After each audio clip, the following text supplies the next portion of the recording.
तो साथियों, आपका हार्दिक स्वागत है हमारे YouTube चैनल पर।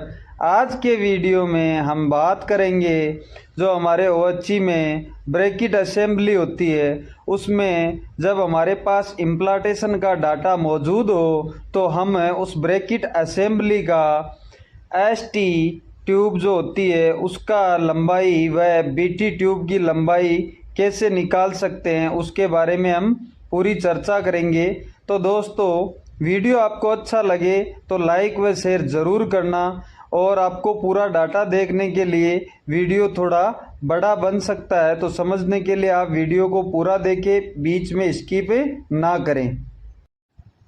आइए दोस्तों, हम पूरा देख लेते हैं। जो इम्प्लांटेशन के अनुसार ST BT होती है उसकी कितनी लंबाई रखी जाती है, क्या होता है, पूरा सिस्टम हम इस वीडियो में देख लेते हैं। तो देखिए, ये आपके सामने ब्रैकेट रहा। मैं यहाँ से आपको कुछ डाटा है वो बता देता हूँ। यह आपके ब्रैकेट है, या आपके इसको बोला जाता है टॉप फिटिंग, या आपकी टॉप फिटिंग आ गई, या आपके आई हुक आ गया जो ST इंसुलेटर के साथ जुड़ा होता है। ये हो गया आपके ST इंसुलेटर जिसकी लंबाई आपकी होती है 525 mm, और जो आपका टॉप होता है इसकी लंबाई होती है आपके 125 mm। और ये आपके जो ST ट्यूब होती है इसकी लंबाई हमको निकालना है, यहाँ से लेके यहाँ तक हम लंबाई निकालेंगे। ये आपके TT स्लीव के साथ एडजस्टर जुड़ा हुआ है। ये एडजस्टर 12 या 16 होल का आपके होता है। एडजस्टर बाद में डायरेक्ट क्लैंप से जो आपके BT ट्यूब के साथ जुड़कर सस्पेंशन क्लैंप जुड़ा हुआ है जिसमें कैटनरी वायर डाला जाता है। और हम देख लेते हैं जो आपके ये होती है बॉटम फिटिंग जिसकी लंबाई होती है 200 mm। जो आपके यहाँ से लेके यहाँ तक की जो लंबाई होती है वो होती है 200 mm। और ये आपका BT इंसुलेटर होता है, इसकी लंबाई होती है 500 mm। और ये इसके बाद आपके 2 U बोल्टों के साथ एक पुश डाला जाता है जो इससे कम डाया का होता है। BT में 20 सेंटीमीटर लंबा यहाँ से लेके यहाँ तक एक पुश डाला जाता है। तो उस पुश को होता है वो 6 mm रेविट के द्वारा लगाया जाता है। उसके बाद ये आपकी सी क्लैंप आ गई जिसके साथ आपकी RT जुड़ी हुई होती है। ये आपके ड्रॉपर क्लिप आ गई जिसके साथ आपका ड्रॉपर जुड़ा हुआ होता है। और यह आपके RT के साथ आ गई स्टडी आर्म, जो ये आती है आपकी एंटी विंड क्लैंप जिसको मारवाड़ी भाषा में झब्बू भी बोला जाता है। तो आइए हम देख लेते हैं इसके पूरे डाटा। यह आपके देखिए मैं दिखा देता हूँ। यह आपके है टॉप फिटिंग, इसकी जो लंबाई होती है वो मैं पहले भी मैं बता चुका हूँ 125 mm, पॉइंट नहीं आएगा यहाँ पे। और हम देखा जाए तो ये आपके बॉटम फिटिंग है, इसकी जो ये लंबाई होती है बॉटम फिटिंग की, तो ये जो लंबाई होती है वो होती है 200 mm। ये होती है आपकी बॉटम फिटिंग जिसमें आपके 10 mm की रेबिट डाली जाती है और इसमें एक आई पिन डाली जाती है। और ये आपके 14 mm डाया की जो रेबिट है इसके अंदर एक वाशर डाल के एक 436 पिन कॉपर की पिन डाली जाती है। ये इसको बोला जाता है, इस पार्ट को किलविस, क्या बोला जाता है, किलविस। ये जो पार्ट होता है इसको बोला जाता है किलविस। तो हम देख लेते हैं। यह आपकी रहा ST इंसुलेटर, इसकी लंबाई के बारे में हम बात कर चुके हैं। यह आपकी जो लंबाई होती है ST इंसुलेटर की 525 mm। और यह आपके होता है BT इंसुलेटर जिसकी लंबाई आपकी होती है 500 mm। और ये देखिए इसमें एक पुश डाला गया है छोटा, जो BT ट्यूब से आकार में क्या होता है, छोटा होता है। ये देखिए, और ये बुश होता है, ये इंसुलेटर में लगने के बाद 2 U बोल्ट होते हैं 10 mm डाया के, ये U बोल्ट इसमें टाइट कर दिए जाते हैं। आइए हम देख लेते हैं। ये आपके जो मैंने 6 mm रेबिट बताई थी, अभी पुश को डाल के फिर ये रेबिट लगा दी जाती है पुश और BT ट्यूब के बीच में। यह आपके स्टे आर्म इंसुलेटर है, जो ST इंसुलेटर जिसको हम बोलते हैं। ये मतलब ब्रैकेट असेंबली में मास्ट फिटिंग तथा स्टे ट्यूब के बीच लगा रहता है। इसकी लंबाई कितनी होती है 525 mm। ये आपके पोर्सलिन टाइप के है और ये आपके फाइबर टाइप के इंसुलेटर है। ये देखिए BT जो ब्रैकेट ट्यूब होता है उसको भी हम देख लेते हैं कैसे होते हैं। ये इंसुलेटर ब्रैकेट असेंबली में मास्ट फिटिंग तथा ब्रैकेट ट्यूब के बीच लगे होते हैं। इनकी लंबाई कितनी होती है 500 mm। ये आपका होता है BT पोर्सलिन टाइप का, ये आपके कंपोजिट टाइप का। ये आपका 9 टन होता है, इसकी भी लंबाई देख लीजिए 542 mm होती है। आइए हम देखते हैं पूरा इसमें। यह आपके जो यहाँ से यहाँ तक की दूरी होती है इसको क्या बोला जाता है, IMP, मतलब ट्रैक सेंटर से मास्ट तक की जो दूरी होती है उसको बोला जाता है IMP, इम्प्लांटेशन।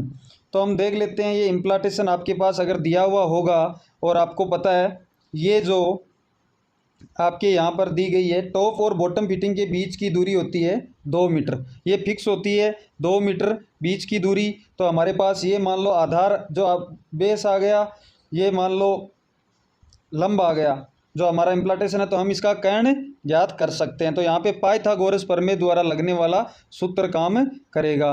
तो हम पूरा देख लेते हैं यहाँ पे डाटा। इसको टॉप फिटिंग नाम दिया गया है, जिसकी लंबाई है 125 mm, और ये आपका जो एस टी इंसुलेटर है जिसकी लंबाई है 525। बी आपका क्या हो गया IMP, और ये आपकी ST हो गई। ये आपका एडजस्टर है जिसको हमने मिनिमम 3 होल पे रखा है। एक होल पे जो मान होता है वो होता है 3 सेंटीमीटर, तो 3 होल पे आपके 9 सेंटीमीटर हो गया। तो इसको लगभग हमने ले लिया 100 mm। नीचे हम देख लेते हैं, ये जो बॉटम फिटिंग है उसके और इस BT इंसुलेटर के बीच है वो 200 mm है, और ये BT इंसुलेटर 500 mm का है, और ये आपका C कर्ण आ जाएगा, और ये आपकी पूरी BT। तो हम देख लेते हैं पाइथागोरस प्रमेय द्वारा कर्ण का स्क्वायर बराबर आधार स्क्वायर प्लस लंब स्क्वायर, मतलब C स्क्वायर बराबर 1 का स्क्वायर। ए यहाँ पे क्या है IMP प्लस B का स्क्वायर। B आपके यहाँ पे क्या लिया गया, जो आधार है टॉप और बॉटम फिटिंग के बीच की दूरी, सॉरी ए आपके लिया गया यहाँ पे टॉप और बॉटम फिटिंग के बीच की दूरी, और बी आपके क्या लिया गया है, जो आपकी ST है IMP है उसको लिया गया। तो देखिए इसके लिए हमको जब ST निकालना हो, IMP दिया हुआ हो, तो हम इस सूत्र के माध्यम से क्या ज्ञात करेंगे, बी ज्ञात करेंगे। हम इस सूत्र के माध्यम से क्या करेंगे, बी ज्ञात करेंगे, और बी ज्ञात हो जाएगा हमारे पास।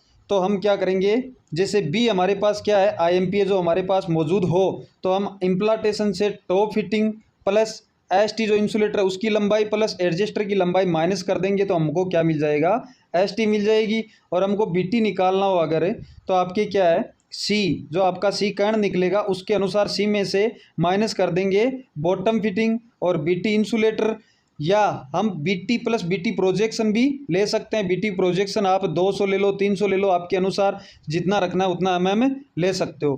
तो आइए हम एक उदाहरण के माध्यम से इसको जान लेते हैं, पूरा हमारे समझ में आ जाएगा। ए आपकी क्या है 2 मीटर दूरी है टॉप और बॉटम फिटिंग के बीच की दूरी। IMP आपके यहाँ पे 3 मीटर मैंने लिया है। टॉप फिटिंग है उसकी जो लंबाई है वो मीटर में कितनी हो जाएगी 0.125। ST इंसुलेटर है उसकी मीटर में लंबाई कितनी हो जाएगी 0.525 मीटर। एडजस्टर उसकी हो जाएगी 0.10 मीटर। बॉटम फिटिंग की हो जाएगी 0.200 मीटर। BT इंसुलेटर की हो जाएगी 0.500 मीटर।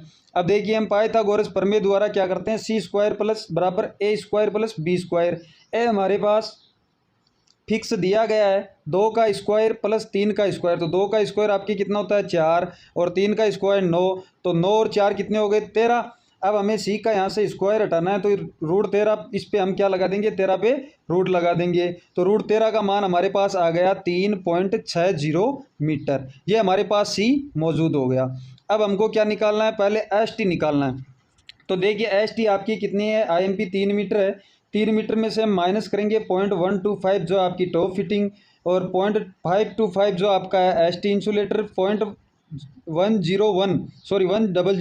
जो आपके क्या एडजस्टर है कि एडजस्टर आपके 3 होले बाहर है। तो आपके ST कितनी आ गई 2.25 मीटर।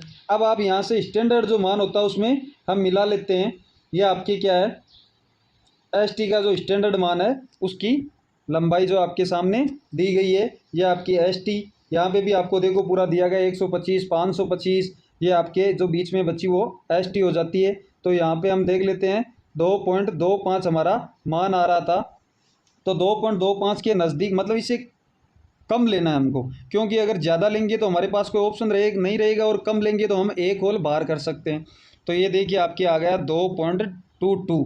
अब यहाँ पे हम क्या कर सकते हैं, इतने की ST लेंगे, और इतने की ST लेने के बावजूद हमको चाहिए 2.25, तो हम प्लस एक होल और बाहर निकाल देंगे, जिससे हमारा स्टेगर क्या हो जाएगा 0 आ जाएगा। केटनरी वायर का जो आपका 0 रखा जाता है। उसके बाद हम देख लेते हैं आपके BT।